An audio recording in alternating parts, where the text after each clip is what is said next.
Well, Garrett, we got one more preseason game left, dude, and the roster prediction, it can't come at a better time. I'm really excited to dive into this roster that might be one of the more competitive ones we've seen potentially in the Mahomes era. There's a lot of guys who could make this team. There's a lot of guys that could not make this team, and there's still a lot of holes on this roster.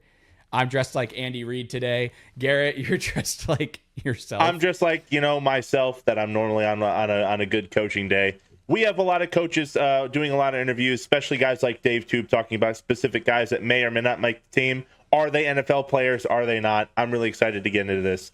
We got a lot of stuff to do today. And we can also talk about that Seahawks game where they kind of put 33 points on our defense and our entire roster got injured. This is Talkin Chop.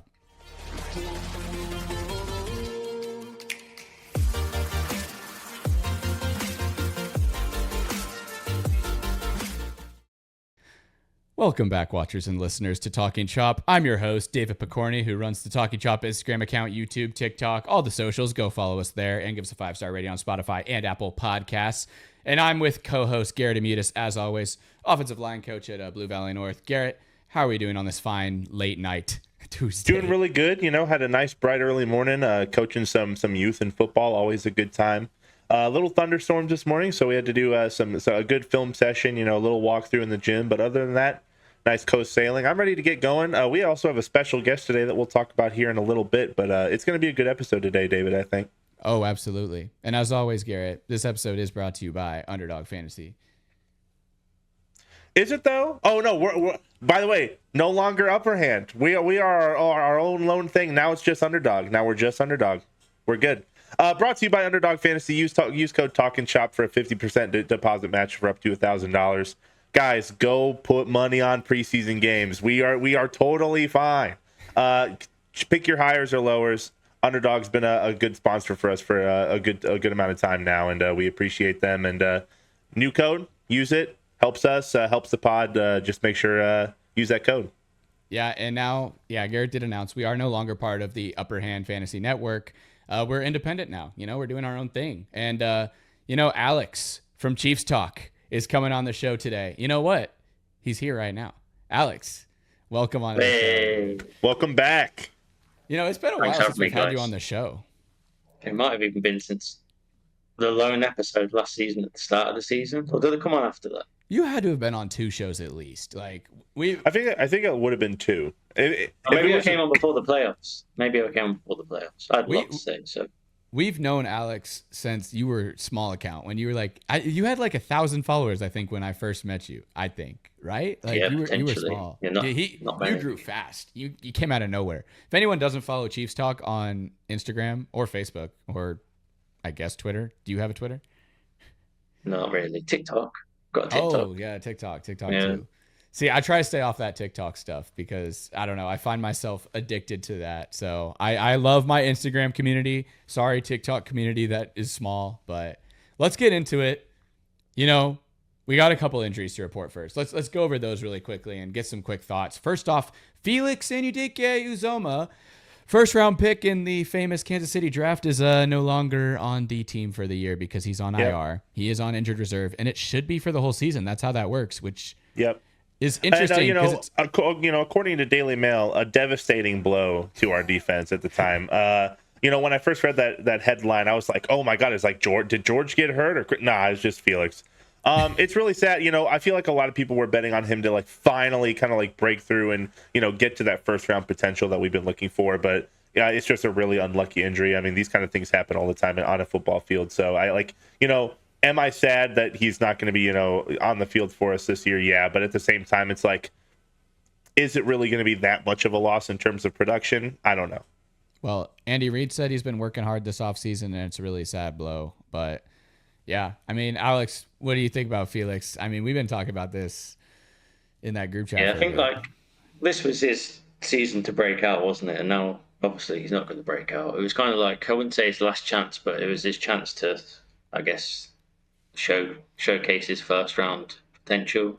Yeah. I mean, but the hamstring strain just sounds like, let's just stash you and bring someone else in. I feel like hamstring is just something that it can be either, incredibly severe or very minimal. It's we've seen multiple people on the Chiefs, even the last couple of years, be, hampered by hamstring injuries, whether it be like 4 weeks or, going on IR like Felix is. And I don't know. I feel like now we're going to start having discussions of like Brett Veach's first rounders, compared to guys like Karlaftis and McDuffie versus guys like, Clyde and Felix, right? It starts going to that realm of like going back and forth on like a 50-50. It's like, I feel like we're hitting on a lot of our later round picks, whereas in those earlier first and second rounders, I feel like we're getting a lot less value lately. But you even go like Nick Bolton and Creed Humphrey versus a guy like, it's early on Kingsley, but a guy like Sky Moore, another second rounder. But it's like, They are like hit or miss. It feels like it's either a star or like a really like was this guy worth a second round pick? So it's but it's hard to be a GM and hit 100% of the time. Someone in the chat brought that up. It's like Veach is hitting more than the average GM. I think we're just uber and I think critical. Veach is only hitting like 22%, right, of his total picks, like that are still on the current roster, which is still a high number comparative to other GMs. No, I think it's a dumb metric to say. By the way, that stat is hitting 22%. 22% of the draft picks are getting a second contract. I think that's a BS track because you can have a guy that's a star for 4 years and just can't afford to pay him. It doesn't mean that he's a bust. Like, I'd say Rashad Fenton is a hit and he didn't get a second contract. I mean, you drafted him in the 6th round and he had a year or two of good play, and then that's a hit for the 6th round. So I think Veach has probably hit like about 50 to 60% of his draft picks. But I mean 60% is pretty high. I wouldn't go that high. We're probably floating around the high 40s, I would say. Well, we were talking about Darwin Thompson at the top of the show. We really thought that was going to be the next big running back for us. But hey, we got. I didn't really think like next big running back, but like I like Thompson. He had his little stint with us. He was a fun little back. Oh yeah, and Jackson. And by the way, sorry guys, associate producer Jackson is here. I didn't mention him, but he just texted in the chat. Completely forgot Rashee Rice also a second round pick. So it's either he'll hit some good ones. Oh, I think Breland speaks. Meat Colin, Juan Thornhill. That's a rough one. Yeah, that's a rough one. Okay, but Omar Norman Lott got injured. He did go back in the game, so I don't feel like we need to talk about that too much, except for the fact that he's transitioning to a full-time D tackle. He's not practicing though either. Oh, he isn't? Okay, so he's got an ankle sprain. He's had that ankle problem for like weeks, it feels like. And I don't know if it's just like they made him put on weight. Fully healed, and he's really bulked up from he's really bulked up from the size that he's used to playing. I feel like we're trying to move a lot of players into archetypes that we didn't draft them for that archetype, and putting that amount of weight that quickly on a guy, you're bound to have some sort of like little tweaks. And if there's any time to be cautious about an injury, it's now. It's right before the season, before we get started on real official games. So maybe it's not as But I'll tell you now who didn't practice today as well, which is super relevant. Jalen Royals' knee. Oh, yeah. Nazi Johnson shoulder, he did that in the game. Mike Edwards hamstring, did that in the game. Jack Cochran knee bone bruise, did that in the game. Ethan Driscoll was recovering from appendix surgery, I think. And Omar Norman Lott ankle, didn't practice. Yes. No, you're right about the Jalen Royals one is one that nobody is really talking about, but that could be a more long-term injury per knee tendonitis. Yeah. Yeah, that one's kind of rough. And anything related to like that knee cartilage is kind of scary when it comes to athletes. So, I mean... Oh, I know when he did it. Or he at least hurt himself. The punt return, he got up a bit. Yeah. And he fell a bit gingerly as well. I mean, knee tendonitis tends to be like, a lingering problem, but the way he stood up was like a bit... I don't know if we've even seen him again. I can't remember. But I don't remember if it was non-contact or not, because I feel like, when it comes to injuries, like anytime it comes to non-contact versus contact, that can affect a lot of things. Like, just for example, like we had a little like football like youth camp over the summer, and we were like at the weigh-in. It was like the last day. We were letting the kids play some like like some ultimate football. Non-contact, this kid goes up for like a high catch, comes down. I immediately knew the moment he dropped down on that knee wrong on the turf, he was cooked. Like I felt so terrible because I ran over there. The kid's like screaming. It was really rough. Like it's just like stuff like that can happen. Like that's why it's really weird. Like when a lot of people like, like you coach kids how to fall correctly. Yes. Like coming down from the ball, like in the right position is really important. Cause like if you come down on the knee in any wrong type of way, like that cartilage in there so loose is just going to like split open. Well, that's the whole reason Bobby Stroop exists for Mahomes, is teaching him how to fall correctly. How to fall. Like, and when they hate on his dad bod, it's to have the right weight on him so he can take the hits. It's like, there's a strategy behind all this. It's those little miniature things that go into coaching and stuff that like a lot of people like overlook, like how to fall. Like even in like acting and theater, right? It's like how to fall correctly without getting injured, right? It's like all these little things that like help these athletes last longer and not get into these like unneeded like contactless injuries. Because like contact injuries you can't really control. But like if you're falling on the turf and you're not touched, like that's on you, right? Like you have to control your body in an athletic way and come down in a way that you're not going to like, bust your kneecaps out. About to out my boy. Garrett was a big theater kid back in middle school. I wouldn't say theater kid. You were the lion in the Wizard of Oz. In middle school. Yeah, dude. Huge theater kid. All the boys that watch the podcast gotta bully Garrett. I'll send the picture. Jackson. Our executive producer Jackson, pot calling the kettle black. Yeah, Mr. Tin Man. Oh wait, and I was the scarecrow. Yes. Oh gosh, we were all in that. I forgot about that. All right, good old days, man. We got off the rails, Alex. You don't have theater in New England or why would they regular England? Why would they not have theater productions? Wait, you guys invented it. You guys. Of course, we have theater. You have Shakespeare. We got Wizard of Oz over here. But let's go to the standouts of the preseason game because let's look at this beautiful score here. I got a score graphic and everything. 33-16. Seahawks ran all over us, dude. Damian Martinez, that running back from Miami, rookie that we brought in for a visit that a lot of people wanted, he kind of went off on us low key, and so did every other running back on the Seahawks. Like it was crazy. Yeah, we gave up 100. We gave up like 175 rushing yards in the first half. I'm pretty sure that's accurate. Damn. Yeah, I feel like when it comes to run defense, I feel like the last couple of years, it's really been on or off. Like last year, I feel like our run defense was pretty solid. The year before that, like not so much. I think that's like a tribute to like we don't really have that many true interior D tackles this year.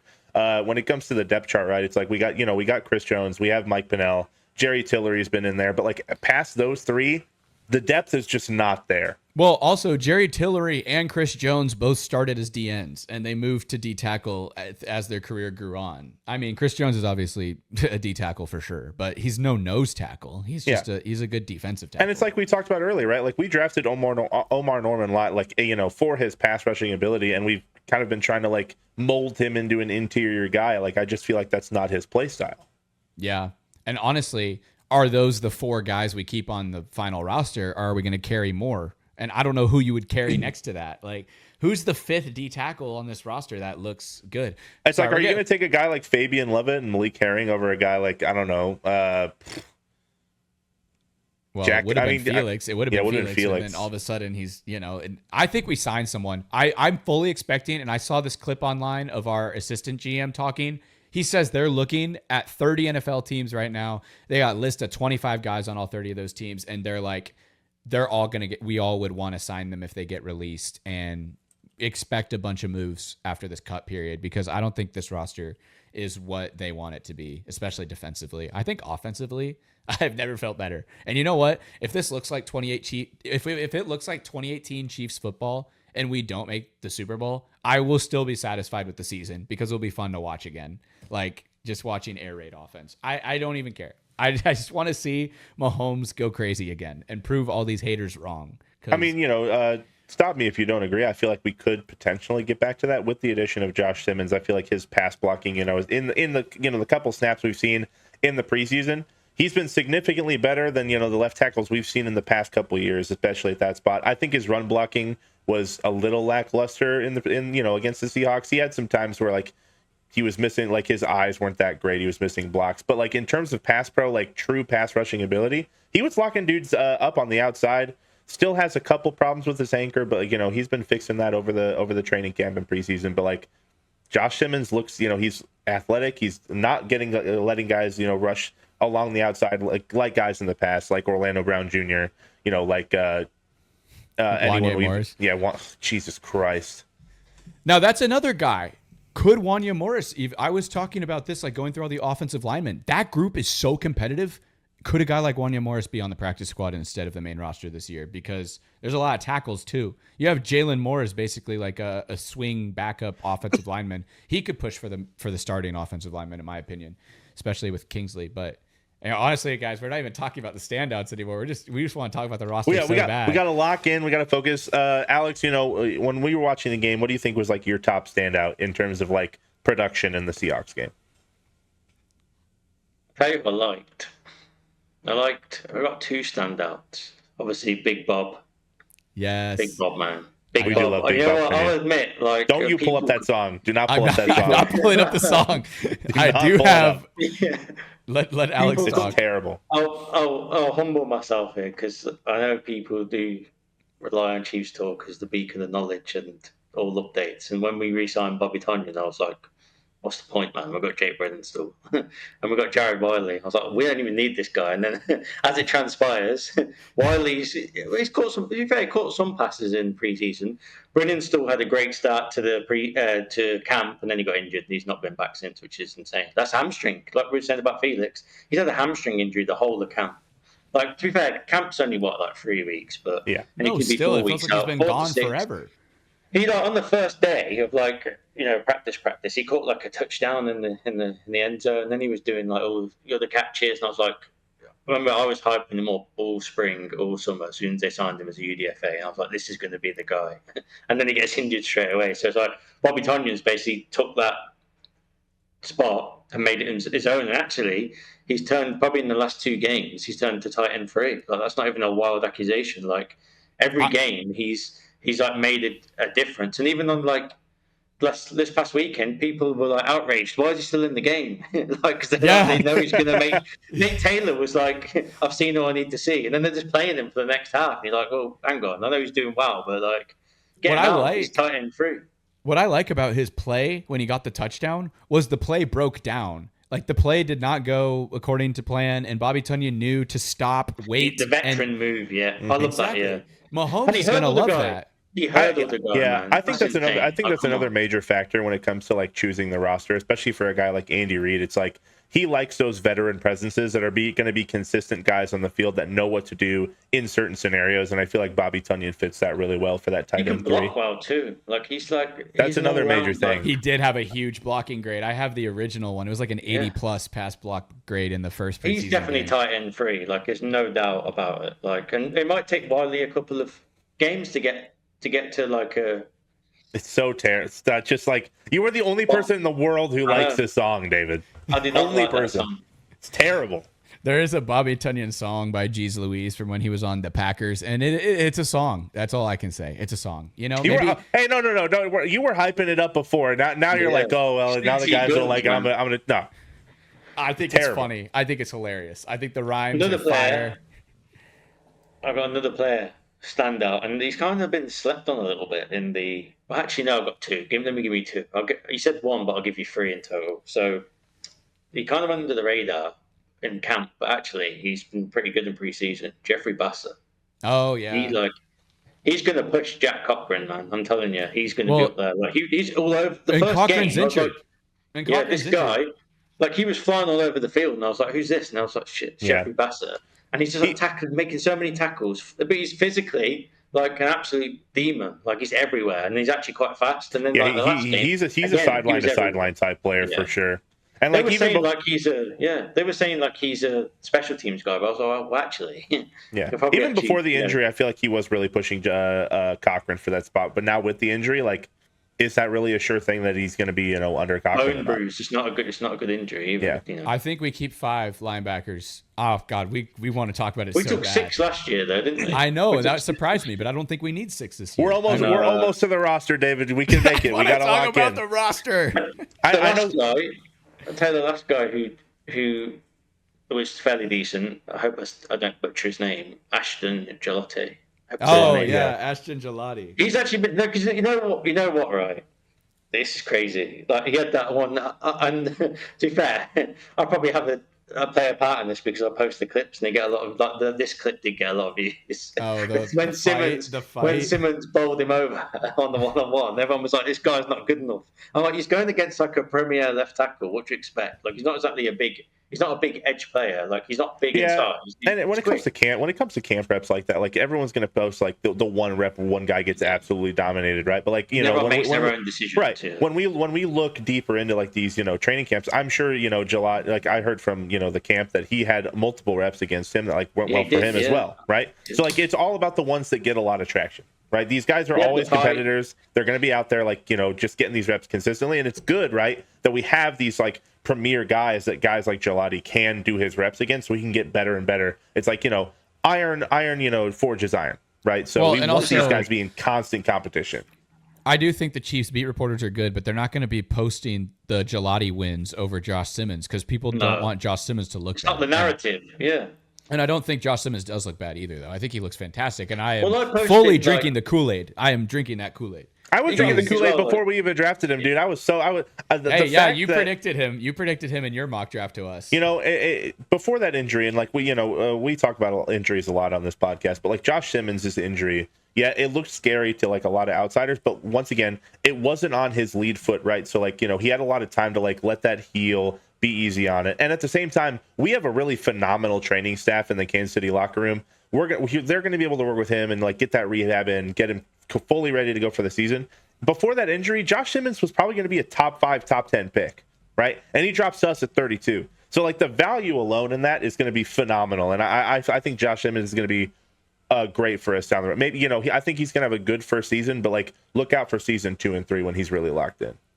Yeah, no, for sure. I mean, and even this first season, but right now, like his left guard next to him might be making him look a little bad this year too, but we'll see. I mean, all right, Alex, did you name all 3? You said Bassa. Yes. You said Bassa, Gelati, and Bobby and Tunyon. Robert Bobby Tunyon. Yeah. I mean, someone who we were talking Mahomes improvisation. We were talking how Mahomes likes to. I think Gardner Minshew might be the most Mahomes-like backup we've had in the Chiefs era, and I love Minshew as our backup. And I think he's the perfect backup because he's a glue guy, he knows his role, and he also knows how to have fun and be like he knows how to be himself when he's out there if he's forced to play a game from Mahomes. And honestly, I say we should run him into QB sneak. Matt Nagy hinted that we might run the tush push. I would imagine you would run the tush push with Gardner Minshew. You would not run it with Mahomes. Yeah, you're not going to run it with Mahomes. But I think Minshew would get 1 yard, dude. He's a gritty player. And he played damn near perfect in 2 drives. Like that, never have I felt safer in the backup position. Yeah, I feel good about him. Yeah. Yeah, I feel like we started Minshew Mania, when we injured Nick Foles in that game against the Jaguars. I have that graphic. Right. So when it comes to like his legacy, right? I feel like he could have made a starting job on a lot of teams, when he first came out. But I feel like the teams that he's been on at the time, like they were tanking for picks, and like I think there was like an interview that he had where he's like, "I'm just going to go out and try and win these games. I don't care what the locker room says. I don't care what upper management says. I'm going to go out there and try and win these games." And like he was being forced in these positions where like. They don't want to win a lot of these games. They want to like get these lower draft picks so they can excel their team, and like that was just not his vision. So I feel like if he's forced to get into a game, I have full confidence in his leadership ability to like put a drive together and go into some games in the event that he has to. Like a guy like Chad Henne, taking over in the Browns game and just like putting his body on the line. That old man just like getting those 14 yards or whatever it was to get that first down. Or like the half or inch short or whatever, but I have full confidence in him that he can pull out a game for us. Well, yeah, I have it right here. The Minshew Mania was born. This was Sammy Watkins week 2. This was week 1 Sammy Watkins in 2019. Gosh, I missed that. The legend of week 1 Sammy Watkins in fantasy, man. He dropped like 35 points and then just fall off the face of the earth. And then that was like Nick Foles as the Jags quarterback when they gave him like that 4-year deal after he won the Super Bowl. That was an insane contract. And then he was immediately injured. Yep. And then Minshew went in, and then now Minshew signed a 1-year deal to be the Chiefs' backup. Man, I mean, it's kind of hype. His stats were pretty good for coming in like at halftime too, or whenever Nick Foles. Do you think there was any chance at all Minshew like texted him like as a joke, "Hey, can I get 15?" Do you think that was ever a conversation? I think that would have been really funny. Like the first thing you say to him is like, "Hey, can I get 15 though?" Yeah, I'm not. I don't know how much the players love the numbers because I care a lot about the player numbers. I'm sure there are some players who like like if we take the NBA, I know Kevin Durant's pretty about his number, but like I'm sure there's some players who are like, I don't really care, just give me a football number, let me play. But oh yeah, just I think Garett, one last 58 means something. 58. Yeah, no, that's my big number. But I feel like the one last person we need to talk about in terms of the preseason was, I mean, you've been hyping this guy up forever. Esapol, man, he has been locked in. I like it's in what we talked about earlier. Two clean sheets, no pressures, with how competitive no this tackle room is. Like I think he has a genuine chance to like take over a spot of somebody. And he's huge, and he's proven his final season at Washington State was a flawless college season, elite left tackle play. But it is a small sample size; it's 1 year. But a steal as a UDFA. Like, why not take a chance on this guy? We were going to talk about it honestly, Garrett. This is a segue. Let's talk about the offensive line for the roster, because do we think he makes the team? It's going to be hard. It's a really competitive offensive line group. This is the current depth chart right now as it stands. That's actually Gardner Minshew. This is the current depth chart as it stands right now. Very unofficial. As you can see, Christian Fulton is really low down there because of an injury. This is basically the depth chart for the upcoming game. That offensive line group is so deep. Who makes the team? I say we keep 10. We've kept 10 like the last 5 years in a row. For 5. Like 10 is the number that we're going to go for. I mean, I think the first 5 I think are pretty set in stone. I feel like that left guard spot's really the only one that might change in the future pretty soon, depending on if Kingsley can fix what his struggles are at that spot, especially against the Seahawks. He was really, really struggling in pass pro. But other like he was phenomenal at run. Like I'm really struggling for Kingsley because he was a phenomenal run blocker, incredibly dominant. But when it comes to the pass game, like he was getting bowled over. I don't remember the exact play, but I mean he got actually like flipped over and bent over like a lawn chair. Like it was it was hard to watch. But I just don't know any other person that would fit into that role like right now besides like a guy like Caliendo or even a guy like Norzad. Like he's been having a really phenomenal preseason too. Like maybe he fits into that guard spot. But in terms of tackles, we've also tried Wanya Morris at guard, and maybe Jalen Moore could play left guard. But I don't know. Like he was getting reps. I'm sure Jalen Moore was getting reps at camp in left guard last week. Only last week after the first game. I'm not saying there were many, but he was obviously every day. Him and Jawan were swapping out right tackle every day. There's not one day where one of them dominated the other unless they were hurt. But I think he actually took reps at left guard, so it makes you wonder if they may try it there. Yeah, I think game 1, the first 5 that we have up there currently, I think that is going to be the first 5. I don't think that's going to be the final 5 as we head into like the deeper season, like week 13, week 14. Well, you'd like to hope it is the final 5, though. Yeah, obviously you'd like to hope, but I don't think that's going to be our final 5 heading into the when we make the postseason, right? But in terms of like past those 5, I don't know if I like what I saw. Like I think I'd prefer Esapol over Wanya Morris if we're going to keep two tackles back there. Do you have any insider info on this battle at all, Alex, or do you like? Because I haven't heard a lot about Wanya Morris. He hasn't been playing really good in the preseason either. I haven't heard anything, but I've heard a bunch about Esapol, and it begs you the question, like Garett's raising. Maybe he does jump over. I mean, the only thing is that he's, well, I guess in a real live game he's improving, but like where do you, does Wanya get in because he can play guard? Is that the touching point? But then was it last year? Did Ethan Driscoll make the 10? Did he make he the did. roster? Ethan Driscoll he did, but I don't think he ever made I don't think he ever. No, he was always like inactive. Yeah, but like, is there a case that he gets placed as a stash and then Esapol gets his place that he had last year?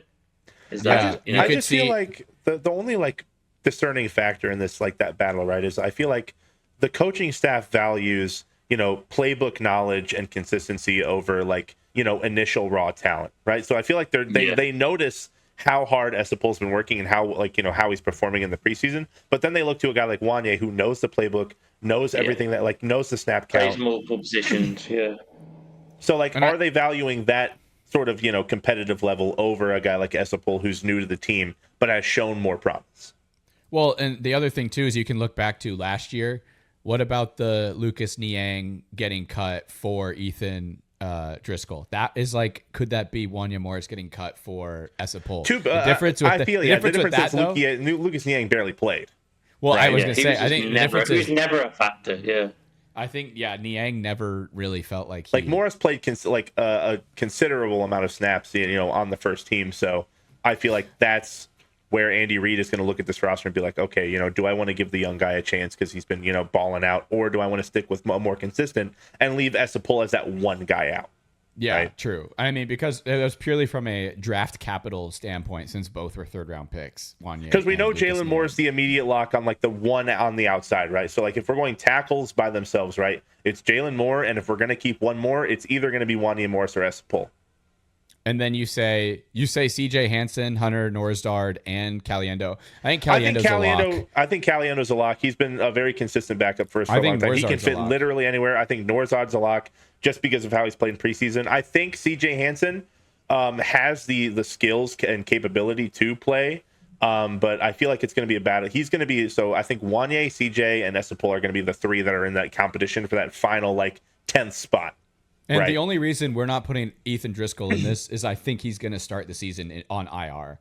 I don't think he's going to be healthy in time for the season. And I don't think Dalton Cooper or Joey Lombard have shown really anything to make the 53. So Dalton Cooper's been solid, but he's also a UDFA fighting an uphill battle, and remember, you're getting them reports as well where it's like Dalton Cooper looked solid, and then he's playing against the twos or the threes. So you kind of got to to make the roster as well and be that player.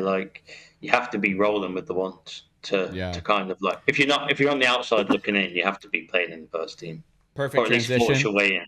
Perfect transition. Speaking of rolling with the ones, Tyquan Thornton, I think, is a roster lock at this point. And I know that might be crazy to even think about that, going into the season. But I've loved him out of Baylor. I thought the Patriots missed out on getting rid of him so early because he was so injury prone. He looks, knock on wood, really healthy now. What I loved about him in the Seahawks preseason game is he was rolling with the ones, like you said, Alex, and he caught an RPO pass that was thrown behind him. It was snap, fake run, pass to him, caught behind the back, first down, got down. That is a Andy Reid play. That is be where you're supposed to be, do your job, don't do anything else, get down on the ground, get the first down. Perfect execution. That's how you make this Chiefs team. And that to me says Tyquan is a roster lock. Now the question is, do you think we roll with 6 or do you think we roll with 7? I think we have to roll with 7, as much as I think it should go back to 6. But I think it has to be 7 because of Rashee Rice's impending situation and because of Hollywood Brown's injury situation. I think you have to have 7 guys on the roster. So who are our 7? Okay, Rashee Rice, Xavier Worthy, Hollywood Brown are locks. That's 3. Who's the next 4? I mean, I feel like, like we've talked about before, consistency and play level. I feel like Juju, he knows the playbook. He's like that. He's going to be a guy that's going to be where he's supposed to be on the route. I feel like he's the number 4. I feel like we got to give it to Tyquan and Nico. Those are going to 6, right? I feel like it's Rashee, Worthy, Brown, Smith-Schuster, Thornton. And forget Jalen Royals. Yeah, Remigio, and I think Jalen Royals over Sky Moore. Well, Jalen Royals is definitely making the team. So I think that would be our 7 then, right? Besides any other guys, it'd be Rice, Worthy, Brown, Schuster, Thornton, the only people Remigio, and Royals. I feel like Remigio is kind of looking. He's on a lot of people. Well, I guess Chiefs beat reporters were saying Nico was on the outside looking in, but it's that's what Pete Sweeney said right after the game. Yeah, it's kind of how you value the punt return, and the interesting thing is as well that yes, he is a good punt returner, but is he a factor on the offense? He knows the offense, but does he really ever get the ball? And then you've got a guy like Thornton coming in straight away and getting the ball. And even though it was the first preseason game, you had the guy Brownlee who caught the first touchdown. It was crazy. How is that guy? They got all these receivers, and Mahomes is I'm a threat to that guy. And he caught the insane catcher. I don't think Brownlee makes the roster, but I think he's a good PS guy. Yeah, I feel like Mahomes just has this uncanny ability to make any wide receiver look good. I mean, we've seen guys. Oh, that catch was good though. That catch. The thing is about Brownlee is I've watched I've studied. David knows as well, I've watched camp like relentlessly, and like Brownlee was like, he started making these catches, and I was like, well, this is interesting because I watched him he was on the Jets before, and there's cuts of him making big catches, and it's like his catch radius is actually amazing. Like I'm not going to say that I know if he's fast, if he's good at like separation. He has shown separation skills. Is he, can he do what Andy Reid wants him to do, or is he just a guy that gets in the end zone and makes like crazy catches? Because he made a big catch in camp. I posted it like it was a crazy. Like, he got between Brian Cook and someone else and just like jumped over him. It was like, wow, we haven't seen that guy like that in a long time. And it was like, maybe he's a guy that you luckily keep on the practice squad. I mean, I'd be surprised if someone didn't take a gamble on him, to be fair, somewhere else. But if he stays, you look at him further down the line and you think, well, say like when Juju eventually leaves or someone gets injured, he's the guy you call up. Because he can. You've seen him in preseason. He can catch a ball. Like everyone gets wrapped up in the guys that like make the 53. And I've learned not just that, but I've learned more. Like, oh yeah, the superstars are great, Worthy, Hollywood, and Rice. But you need them guys at 5, 6, and even maybe 7 who like. What I say to it, and I said this in the group chat the other day, is: are you reliable? That's all we want of you. Like, are you going to be that guy at 6 or 7? Who, if we need you, can you come in to make a catch? It doesn't have to be a touchdown. It doesn't have to be a 30-yard. It can be a first down. Can you do it? Because that was what the guy, like... I went back to this. Remember the Bengals championship game when everyone got injured and Marcus Kemp all of a sudden started playing wide receiver? Yes, he was like a special... He was special teams. He started catching every single ball. I was like, that's the kind of guy you need. He had nothing all year. He's been playing special teams, and all of a sudden, Mahomes just boom, boom, boom. And it's like, well, we haven't got anyone out, so you're going to have to catch the ball. Yeah. It's like, you need that guy. Like, this is where I think Sky misses out. Yes, the punt return was great. Like, don't get me wrong, I was like, oh my God, I'm posting this straight away. But at the same time, right, it's like that was, with 3 minutes left. Right. But like, and at the same time, that was with 3 minutes left in the fourth quarter of a preseason game, right? And so he dropped 2 big passes. He dropped 2, like, both of his targets. Both of his targets. They were like, and what you just said, Alex, was can you come in and make a catch? And he's not reliable. At the moment, he's not reliable. And I don't want to hate on him because, look, we talked about this. No. I'm not talking to you. I'm talking to the fans because I hate how the fans hate Sky Moore so much. Because they were dogging him on that post, alone. Well, yeah. And it's also, too, like, listen, we made a grid. We talked about it last episode. Like, that was literally the number one, like, commented player for most hated. And I'm like, you guys are, come on. Like, they call it Super Bowl. Like, I understand recency bias, but like, that's a little too much, brother. It's not like he's horrible. Like, he does. Yeah, you're right. He has a Super Bowl touchdown, which not many players have. And he also. And yes, many players would have caught that. But the fact is, he still caught the pass, and the other people that don't like him didn't. So that's all that matters in the history books. Did you catch? They'd say about McColl, and it's like, well, you still caught the pass. So you have to catch. You've seen people do worse drops. You know what I mean? Like, so it's like. Well, and because of this quote right here, for the audio listeners, Dave Toub, special teams coordinator, we've had this quote on the screen for a little bit. Dave Toub said in his presser, he's definitely an NFL player, whether he's on our team or not on our team. So that kind of hints to me that Sky Moore probably is going to be trade bait, and they're going to try to get him to another team, maybe for the 7th round pick. We'd love to do that little deal. But I think the experiment has run out, and I think that was trade bait. Well, we have guys who do what he does. Nico Remigio is a better kick returner, and then we have, like, if Tyquan Thornton's a better receiver, then I'm sorry, I don't see a place for him. When it comes to Toub and, like, the kick returner position, right, I feel like that's going to be a lot more important this year than in previous years. Obviously, we had that huge change, in the last couple of years with the new kickoff rules, right? And we've seen, the progression on how teams are, like, combating and, practicing against these new kickoffs. And I think the couple preseason games we've seen of this year, I think Toub has low-key figured it out. I mean, return, if our returners have like one little missed tackle, or we pick up with that one more block, we've been pretty consistent getting towards the middle of the field in these returns. I think with a guy like Nico Remigio, we could be pretty explosive, especially in the special teams game. I mean, Royals could have housed his 49-yard return if he didn't get tripped up by the kicker or whatever happened to him. He just had to beat the kicker.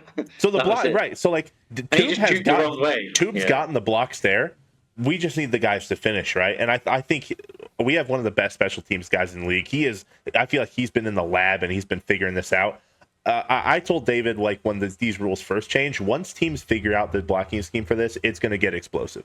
And I think Toub might be the first one to do it. Well, we've seen a lot of returns in the preseason as well from many teams. Like, you've seen, like, Trayvon Henderson, I think he did That was dirty. He did the first one. Yeah. I hate Trayvon Henderson because he sent my Longhorns home when he took a screen pass to the end zone on a 5 seconds before halftime, and that just sucked any momentum that Texas had. But Trayvon Henderson, that was an amazing return too. And that was like a 106-yard return. Like he was deep in that end zone. But yeah. And I just feel like with the evolution of defense, I think field position, especially at the starting, is going to be really important. So having a guy that knows, the schemes and how to work through these like new rules, I think is going to be really important, because if we can start on like the 35 or 40 every time, we're going to be pretty locked in solid. So we gave the people what they wanted. They talked about the wide receivers, because I don't think we could talk about it anymore, or else we'll be on this the entire time. Let's quickly do quarterback since it's next on the order. It's obvious. I mean, it's going to be Mahomes and Minshew. I don't think we keep three. I'm glad we don't have to worry about that anymore, because it's really nice. Duke and QB3 though, 100%. They have Zappy above him in the depth chart. No, not a chance though. Based on preseason, not a chance. I actually enjoyed watching Olajuwon. Yeah, he's fun. You could see he's learning too. He's learning from Mahomes a little bit. Let's not dwell on that. Running back and fullback, we're going to group together because this is the decision. Does Andy Reid keep 4 running backs, or does he keep 3 running backs and the running back / fullback? 3 running backs. Or does he keep 3 running backs and no fullback, and that's it?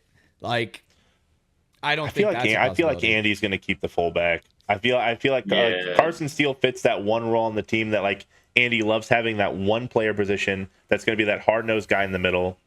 I feel like Carson Steele just fits that. I don't think he's going to have too many reps where the ball's in his hand this season in comparative to like the last couple of years, but I think Carson Steele makes the roster just because Andy, I think he's the only guy that holds a fullback spot in the league right now. Is that true? No. Maybe Pat Ricard from the Ravens. Yeah, Pat Ricard. And Juszczyk. Well, actually, is Juszczyk really on a team? I don't think he is. Because I remember seeing that he got cut, and then did they re-sign him? I just feel like the fullbacks are getting phased out, which makes sense with the evolution of athleticism. Denver have a fullback. Yeah, well, Garett, I think so Denver signed the fullback that we had before Carson Steele. It was Michael Burton. I loved Michael Burton, dude. I loved him. But Juszczyk got re-signed. He must have. So he got re-signed by the Niners, so they cut him and then re-signed him.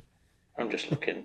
I mean, he's been there forever. I just remember seeing he got cut early in the offseason. He got cut. He got released 11th of March, and he was re-signed 8 days later for a 2-year deal for $8 million. So 2 years, nice. They just cut his salary. Okay, that's, and then not signed him again. He's kind of like a Niner, isn't he, for life? So it's like I hope so. But I obviously think Pacheco and Kareem Hunt are the obvious one too. I think that third spot is probably Brashard Smith's now. You were a big Elijah Mitchell guy before the show. Don't change up on this now. So I like Elijah Mitchell because I think I feel like he can fit into that who am I thinking? I'm blanking on his name right now. He was our third string running back in 2021. Like Darwin Thompson? Oh, McKinnon. You think I feel like he could fit into like a McKinnon type role just because with that athleticism. But with the way Brashard Smith's been playing, I feel like he could easily go either way. But I think Brashard Smith is more like McKinnon. He literally was a receiver at Miami, and then he goes to SMU. Brashard Smith played 1 year of running back, which is crazy, and it was a top 4 season in college at running back, and it was his first year ever playing running back. So. I mean, he's a raw talent. Oh, also, I have the cool highlight of him because, I mean, look at that. First off, that's Wanya Morris getting absolutely pancaked, obliterated. On the ground. But Brashard Smith, he still gets up and does his thing. Like, I am personally really excited about his potential if he makes the final team. I think there's so many people saying Carson Steele doesn't make the roster though. There's so many people saying like he's overrated. I've got some thoughts on this. I've got some thoughts on the whole running back. Fullback. So obviously I have my ears to the ground during camp pre-season, and there's been a lot of different talk. So we've just gone at a base level, here's what we think. So Elijah Mitchell just been less I've missed it. I've not heard virtually anything. He's been down that with the 2s, with the 3s. I always think if you're at the 3s and you don't have a good pre-season game, you're kind of it's over for you. But then again, so is Carson Steele working there, Brashard Smith, but Brashard Smith has had a lot more highlight plays in camp. I've posted a couple of them. And And he looks like he had that one where like someone underthrew him, and he still grabbed the ball out of the air with like one hand and just ran. And I was like, wow, this guy's pretty good. And then there was like deep passes they're throwing. He's had a good preseason. There was people like, and maybe this was after the first game actually, because the thing is sometimes people take like a coach's word and they treat it as like it's over the gospel. Dave Tubb said he needs to be better. Like he basically called him out when he fielded the punt. He didn't take the punt out. He just took the knee. And I was like, there's a double. I remember saying in the chat because the guys haven't watched the game, and I was like, I get it, but I don't get it because when you watch it, the blockers weren't that good. So I can see Louis like, oh, maybe I shouldn't take this ball up. But I think what Dave was saying was, it's preseason, just go for it. Like it's a new rule. You're fighting for a roster place basically. You should just go out and if you fumble the ball or someone takes you out and you get 5 yards or 10 yards, so what? Like it's not a game that we've wasted it in. And I think he just wanted to see him go for it and he didn't. But then a lot of like beat reporters ran with that and they were like, oh yeah, he's probably not making a roster. I'm like, really? Like just because of one. I swear like coaches say these things. Garett, because you're a coach. They say these things to make the player go and do something next time or go back and he's a young rookie. He didn't do what the coach wanted him to do, so he's going to go back and correct it. And then also, like, that was one thing. And then the emergence of, and I think personally he does make the roster. I don't know, I think he's fast enough to take the kick returns, punt returns. There's another fascinating thing was, Brashard Smith has brought the screen game back. And I'm like, well, how have the Chiefs not used it? And I'm like, we didn't have Jerick McKinnon last season. That's why they didn't use it. I'm like, how's that not obvious to the normal fan? If you watch the games, that's why it wasn't there. And like, he could be that guy. Jerick was a phenomenal blocker, though, and I think Pacheco's actually got much better at blocking. And maybe he's made that a significant part of his game for improvement. Carson Steele's a unit, so really he should be able to block. And Brashard's like, he's not a big guy, but he should be able to do that receiving out of the backfield. He looks like a great. I mean, he was a receiver, so like duh. But the interesting thing on the back of that is there's the talk of Carson Steele making a roster, and I agree with you guys. I think he makes it just because he's kind of like that guy. He's not going to get the ball much, and I'll go back to this as well in depth so people really understand what I'm saying, because I get this a lot when I comment stuff and people don't read properly and they just take an assumption off of one word. And it's like, well, actually, let's go into depth on the analysis. So last season, Carson Steele was thrown into the deep end because everyone got hurt. Similar to Worthy and similar to how Kelsey had to take the bulk because it was meant to be Rice and then Kelsey had to because Rice was out and Hollywood was out, blah, blah, Worthy had to step up. But on the running back side, Pacheco got hurt. Yes, Hunt came back, but he obviously wasn't, and he was great, but you still need another guy in there. And Carson had that one game where he had like 70 yards, a touchdown. It was great. And then everyone was like, it's amazing. And then he got back to his normal, the game changes or Andy Reid's game, plan changes or it's a different defense. And all of a sudden he fumbles and everyone's like, oh, it's terrible. Like that's how the fan base reacts. But the point is, he to me, he's a guy that he might be able to get a couple of touchdowns, on the line, or he's a guy that the defense isn't really planning for, so he goes and grabs a 2-yard touchdown or a catch. Or maybe you will get some games where you have some decent yards. But the fullback role preliminarily is make some tough plays, get the 4th and 1, which we always struggle on. The 3rd and 1. He did not get it. He didn't get it in the game, in the preseason game. But a lot. And then, but then someone was like, the emergence of. This is what I didn't really understand. I didn't really get this one, and maybe they're right. But I remember, I'm going back to me and David talking about this with the 53-man predictions. There was a ton. And I don't mind calling them out because it's like whatever beat reporters saying that some of their 53s before the first preseason game were like abominations. I was sending you, I'm like, this can't be real. Like, and anyway, but then we go back to it. 1 or 2 guys said, I think Bobby Tonyan's just took Carson Steele's spot, and I'm like, where have you got that from? Like, it's just a real tweet. Like, I had to think about it, and I was like, the only things I can think of is he's a good blocker, so Carson Steele doesn't make the team. But they're 2 different and then they were like, oh, maybe Bobby Tonyan can do the quarterback sneaks and the short yardage. And I'm like, well, actually, he's actually just a tight end. Catches players. Yeah, he was a receiving tight end with Green Bay. I'm surprised he found any of his old. People are thinking about Blake Bell too much and oh, maybe this is Blake Bell again. But he still caught passes. But I feel like I don't understand the correlation with the Steele and the Tonyan. I feel like Alex, negative ball knowers. We got to go on to the defense, or we're gonna be here forever. But I completely agree. I mean, what sucks though is Never mind. Like, so we're gonna put Isaiah Pacheco, Kareem Hunt, Rashard Smith, and we are gonna give Carson Steele that spot. Yeah. That's gonna be the prediction because Agreed. it's close. All right, defensive line, 9 to 10 guys. First off, Chris Jones, Mike Pennell, locks. George Karlaftis, Mike Dana, locks. They're listed first on this depth chart. I think Ashton Gelati, locks. So that's already like almost what? I can't That's count. 6, 7. right? That's 6. 7. 7 because Omar Lott, Gelati, Charles Menahue, and then Karlaftis, Menahue, Dana, Pennell, Chris Jones. So you get like 2 more guys. And then I think Jerry Tillery fills in that 8th spot or 9th spot that we need. And then like after that, That's where it gets hard. Do we go like Marlon? Like do we go a guy like Malik Herring? I don't know. Marlon made it last year, and so did Malik Herring, but I don't really. I think this is. They never played. Yeah, they never played either. Malik Herring at least has some snaps, but Yeah, he snapped. Yeah. this is hard. On my roster prediction, I'm probably going to put Malik Herring in my personal one, Just because of but just because I have to pick someone here, I guarantee you we sign a defensive end or a D tackle before the season. I guarantee it. So this is not going to be the group. I just feel like just based on need, I feel like Tui Pelotu might make it over Herring just due to like the role that he fills. Right. Yeah. I feel like the run stuffer in the middle is kind of what we're missing right now. And Fabian Levitt, he's got some decent stuff, or Malik Herring's got some decent stuff, but like he's like what 270 right now, 275. I think Tui Pelotu's like 307, 309. I just feel like that kind of bulk in the middle is kind of what we're missing, and especially if we're gonna fill like a 9th spot, right? Yeah, and I mean, Herring more so of a D end, but they're both interior.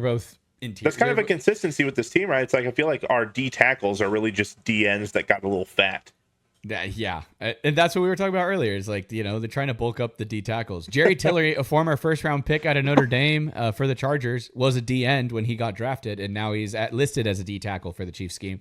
But, I mean, Spags wants people to be able to play all over, so that's why we grouped the whole defensive line together. You see Chris Jones knock on the outside. Mike Dana has lined up at D tackle. Leo Chenal has lined up at D end a lot. We might see that a lot more this year. Yeah, I teased this in the chat, didn't I? I said, why? I think he'd be disgusting at that spot. You could just throw if Jeffrey Bassett takes a leap, you can throw Leo in packages at the front, and he'd absolutely destroy.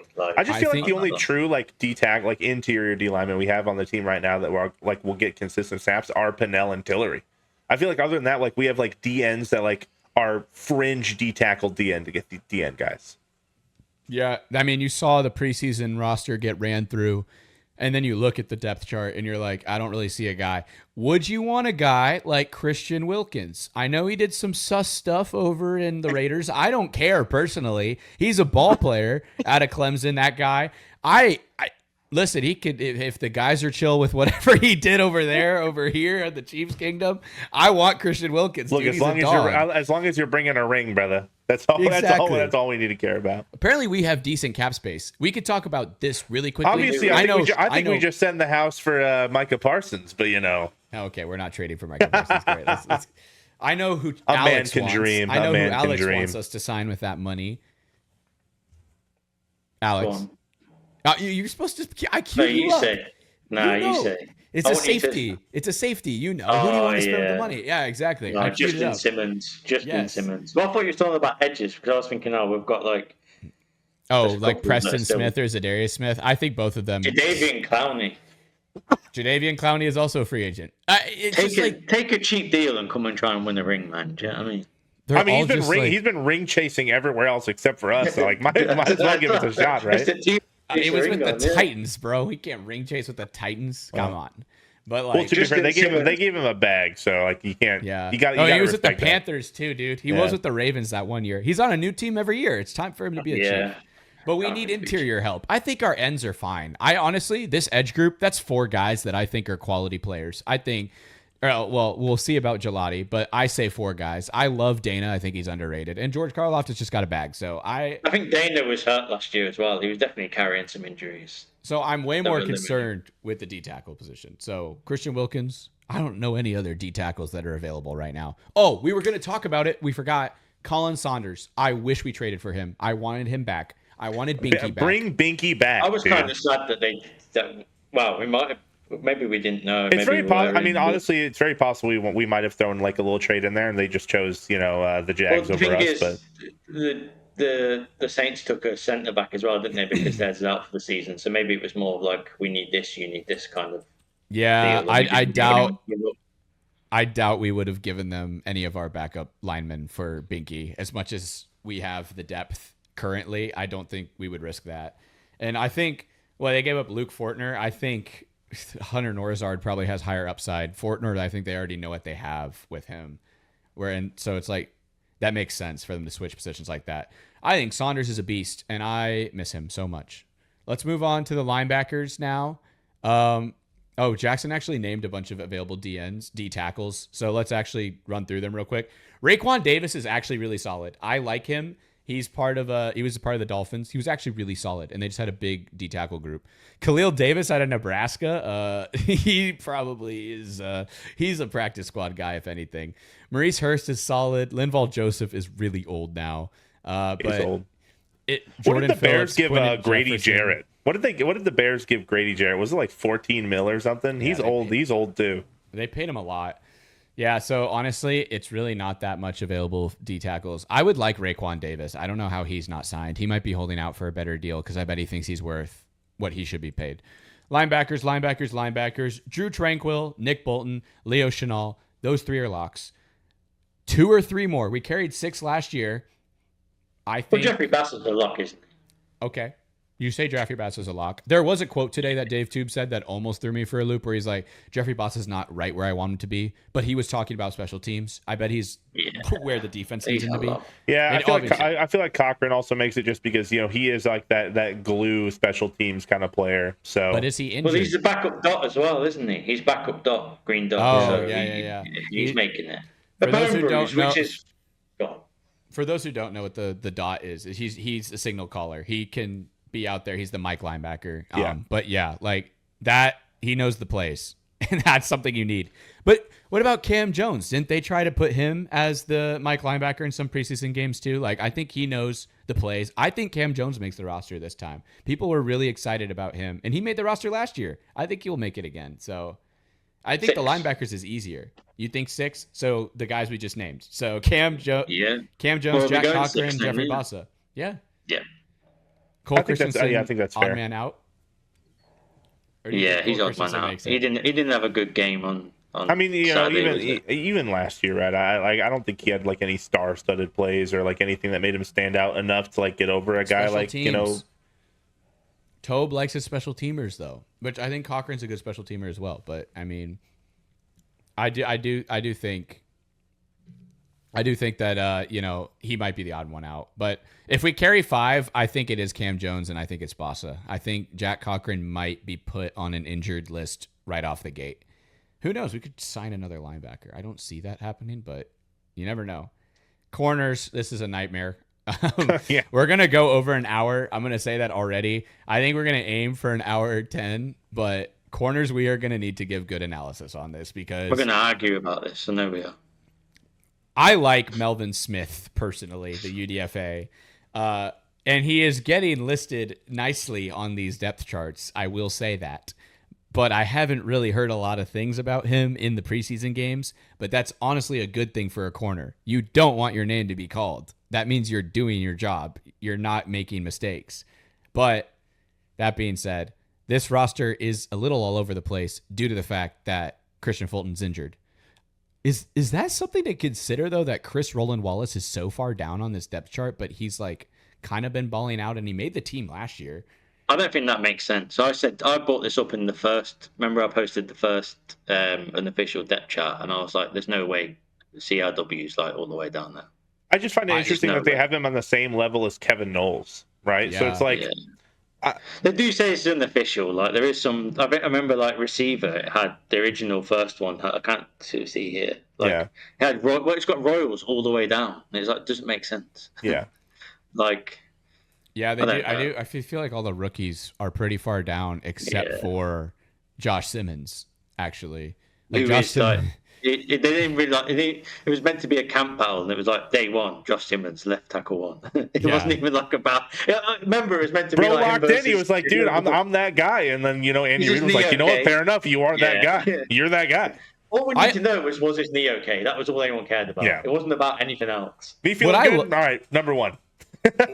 What I love about our offensive line in training camp is they have no issues like putting whoever they think are the best ones out there, like right out the gate. Like there is no guessing. Like Trey Smith was a 6th-round pick. He was getting first team reps like right when he came to camp. And we were like, who is this guy? He's getting first team reps. Trey Smith, 6th rounder. It's like, well, he was supposed to be a 2nd rounder. And now he's the highest paid guard in the league, right? Exactly. So now it's like, They know. If they see it, they're going to put him out there. So that is so reassuring for Josh Simmons. As for the corners, we know Trent McDuffie is going to make it. We know Jalen Watson is going to make it. We know Noel Williams is going to make it. The 3rd or 4th round pick. He was 3rd round pick. He's great. 7 interceptions last year. Then it gets dicey after those three. Christian Fulton. Oh, and Christian Fulton. Yeah. He's paid him so much money, he can't make it. Right. But he's getting back into the groove. He hasn't had the camp, It was hard to read it because they put him at the bottom for his injury. But yes, those 4 are locks. After that, it gets dicey. Do we carry 6 or 7? I say probably 6. So we have Najee Johnson as a contender. We have Joshua Williams as a contender. Or do we carry 7 because we have guys that are, flipping and rotating between going corner and safety in Spags' offense, like a guy like Najee Johnson. With our safety depth, do we keep 7 because we need to have that additional roster spot?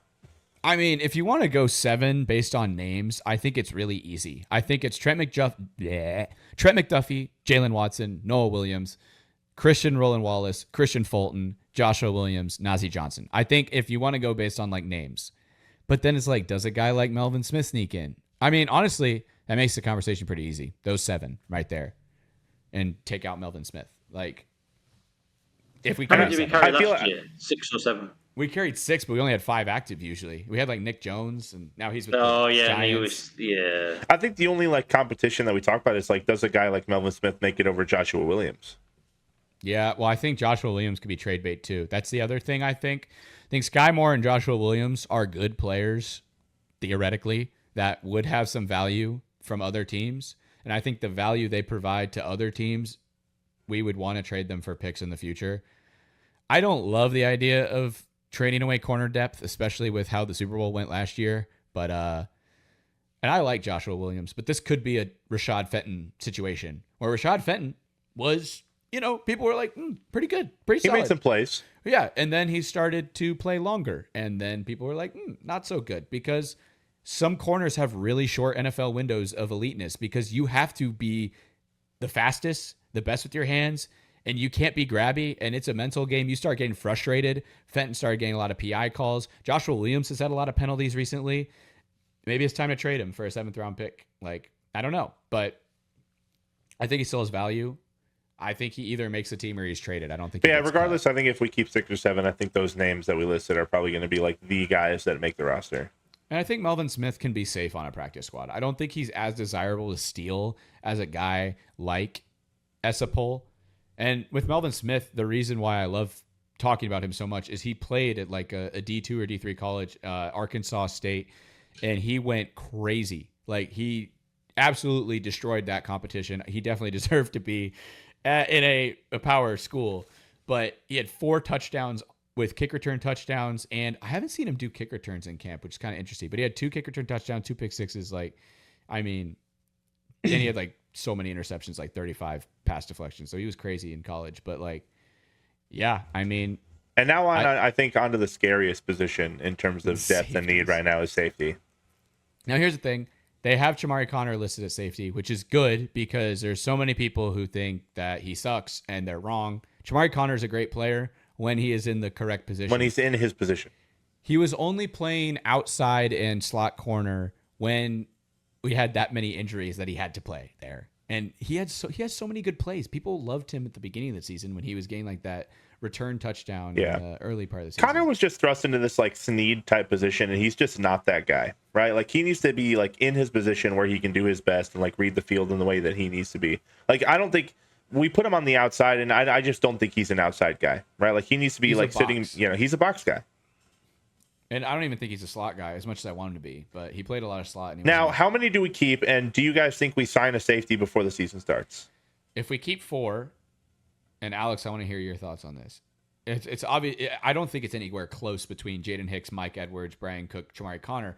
Mike Edwards is hurt, though. I think we have to sign somebody. Yeah, they have to go. I mean, this has been you guys know, and people know by following me, I really hate saying anything negative about the team because I will do, but I'll never single a player out. But I just think that room is the most concerning. It has been probably since the draft. I was like set unsure we were going to draft the safety, and we just didn't.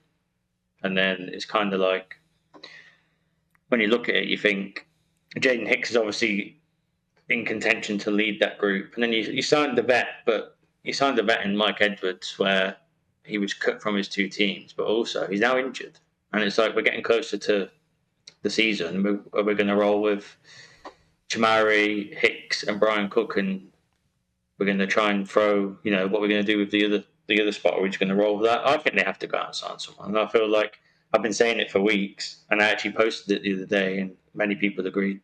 The odd person obviously disagrees. Justin Simmons is the guy. Like, I just don't know how you get. Maybe they have talked to him. I'm not the front office. Maybe could be like actively trying all the time. Maybe he wants more money. Last year he played for the Falcons. What did he get? $7.5 million for a year. I think that was the deal, and that was maybe with incentives. I would pay him that again. He didn't have a great season. It was like a standout season. Maybe get him cheaper. Maybe he wants to come and win a ring. What about the guy that always consistently knows how to pick Mahomes off coming in to the Chiefs and trying to, and they interviewed him maybe a couple of months ago, and he said, "I'll be, that would interest me coming into the Chiefs." And it's like, why not? The guys like, and I think as well, when you say this, people are like, "Oh, he's not going to be a standout player. He's not going to be like the first safety on the sheet." And it's like, that's not the point. He's a veteran.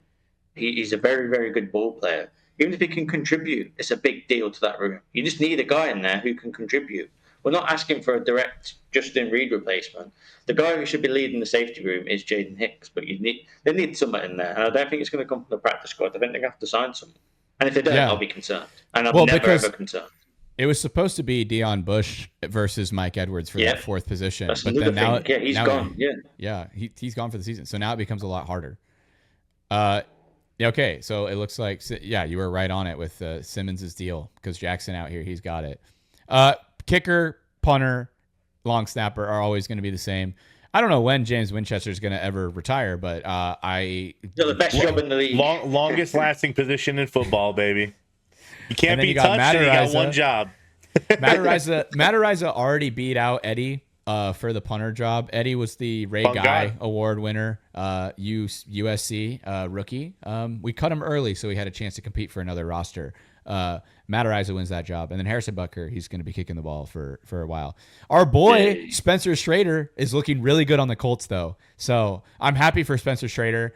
Obviously, he wasn't going to beat out Butker. But there was a little bit of me being like, if Butker's really, really hurt, I would love to see what Spencer Schrader has. They got a steal with him. They got a steal with Schrader. He's a good kicker, man. And there was a point at one time, which is crazy, that people were saying maybe if Butker's too expensive, you just cut him and keep Schrader. Okay, I was insane. Like a little bit. I was a little bit in that camp if Butker was hurt because Schrader's a god. He's gonna go off and be really good. He's kick, young. Man. He can kick. The funny thing I'd like to point on with the Matariza stuff is, I feel like again the media they drum this up, and I don't even think it was like a massive drum. I feel like Toby says things, and they people take it out of context. Not just him, but any coach they take it out of context. Like as media do, they use half a quote. And it was like, oh, this is the first time Matariza's ever been really challenged in camp. And it was like literally over in like the first week. Yeah. It was like, you need to work on his hang time and his accuracy. It's like, man, when your name is Punt God, I don't think you're going to be beaten out by anybody. Beat media had him missing out the roster. And remember when I posted that Matariza won the job? Do you remember when I called them out in the comments and I said, these guys need to learn ball because this is not acceptable. You can't predict something like that before camp. Like you've never seen the other guy kick. It's just they were basing it off of trends of like, hey, that was one of the highest UDFA contracts given to that punter Eddie, and like that was interesting. I can't pronounce his last name because I'm never going to try. Plicky. Is it Plicky? Yeah. And one thing that was interesting was Ariza would have had to have been, I might be wrong on this, but I'm pretty sure I'm right. He would have to have been bad in camp because he holds the ball on the left side, right, for Butker. And obviously switching would have been the right side. So they've been used to kicking or whatever, for a whole year or however long it's been on a certain side. And you're going to go into camp and ask Butker to change, like I was saying to you guys in the chat, I think I said, half of it probably comes down to him as well. Like, what's he comfortable with? Yes, his punting's got way better, but like he did the one the other week that Noel Williams did that crazy tackle on. That was insane, man. That was so. Oh, cool. that was awesome.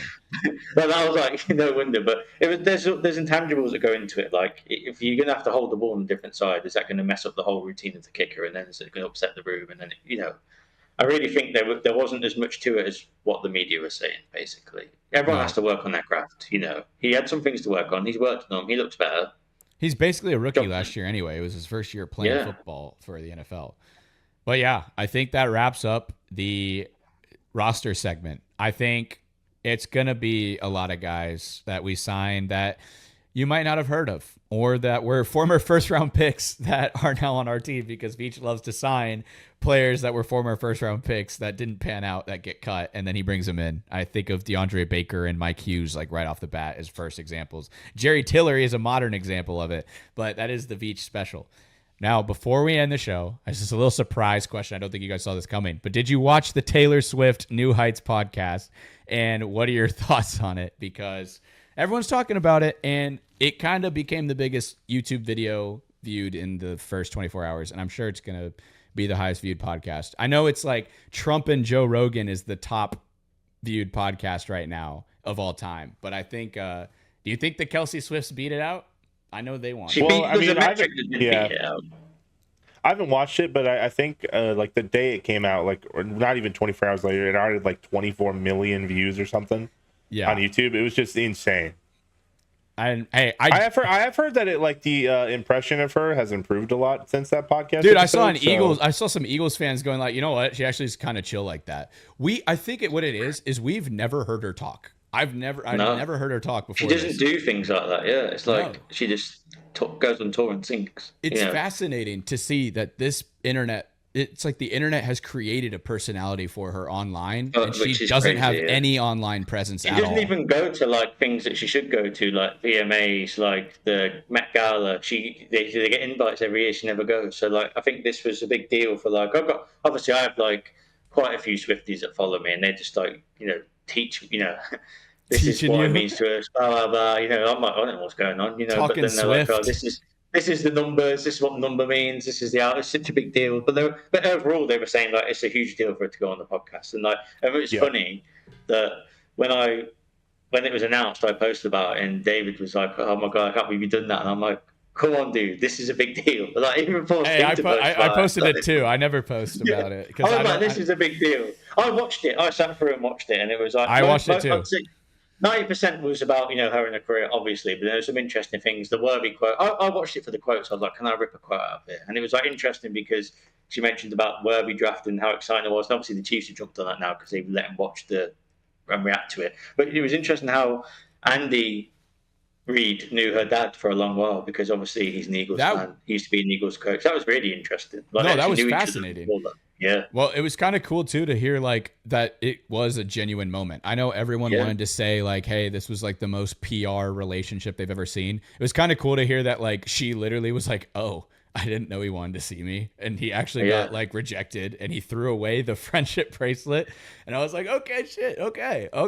All right, Travis. And then like, basically every single person that knew Travis Kelce watched the podcast and just spammed Taylor Swift like, go date Kelce, go date Kelce. It's like those Instagram comment sections when some dude shoots his shot at some internet girl and every comment's like, bro, thank you for saving my cat from a fire. Like, bro, thanks for letting me borrow your Lambo, bro. Yeah. Appreciate it. That's what all of Travis's boys did when it came to dating Taylor. So it was kind of cool, and I'm glad the Eagles fans that I saw were like saying like, actually, she seems pretty chill, and so yeah.